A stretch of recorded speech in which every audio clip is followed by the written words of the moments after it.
जहां देश के कई राज्यों में प्याज के दाम तेजी से बढ़ रहे हैं। दिल्ली, एनसीआर समेत कई शहरों में प्याज के दाम 80 रुपए किलो के आसपास बिक रहे हैं।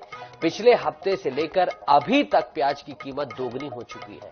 कुछ लोगों का मानना है कि मानसून के कारण हुई आपूर्ति में कमी के कारण प्याज के दाम बढ़े हैं। वहीं केंद्र सरकार ने त्योहारी सीजन में उच्च मांग के कारण कीमतों को कम करने के लिए अपने भंडार से स्टॉक जारी करना शुरू कर दिया है।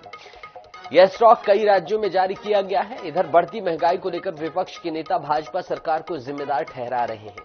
पीसीसी चीफ कमलनाथ ने कहा कि महंगाई की प्याज लोगों के आंखों में आंसू ला रही है। महंगाई से जनता त्रस्त हो गई है।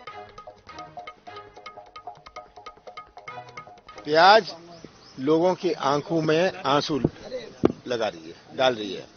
ये प्याज की महंगाई तो एक महंगाई है, कौन सी महंगाई नहीं है।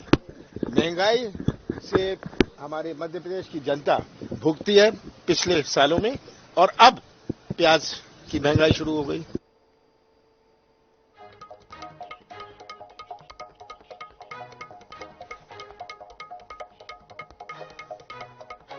तो प्याज को लेकर अब सियासत तेज हो गई है। कमलनाथ के इस बयान के बाद मध्य प्रदेश में भी प्याज को लेकर सियासत गर्मा गई है।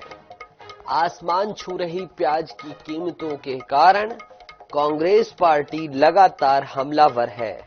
आलम यह है कि यही प्याज किसान 1 रुपए किलो में बेचने के लिए मजबूर थे। 1 रुपए किलो में इस प्याज को बेचा गया थोक भाव में, और अब खुदरा मूल्य इसका 70 रुपए तक से लेकर 100 रुपए तक पहुंच गया है।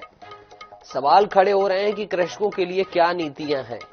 क्या कृषकों से खरीदे गए प्याज के स्टॉक के बाद निर्यात या अन्य कोई ऐसा उचित मार्ग नहीं हो सकता जिससे किसानों को भी उचित फायदा मिले।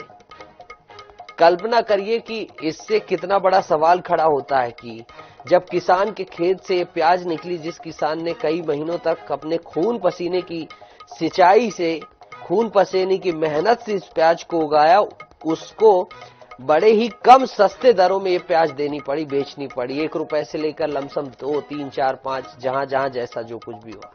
और अब ये प्याज 70 रुपए किलो तक, 80 रुपए किलो तक, अलग अलग दामों तक पहुंच गई। अलग अलग क्षेत्रों में अलग अलग दाम है इसके। तो किसानों के लिए बड़ा संकट है।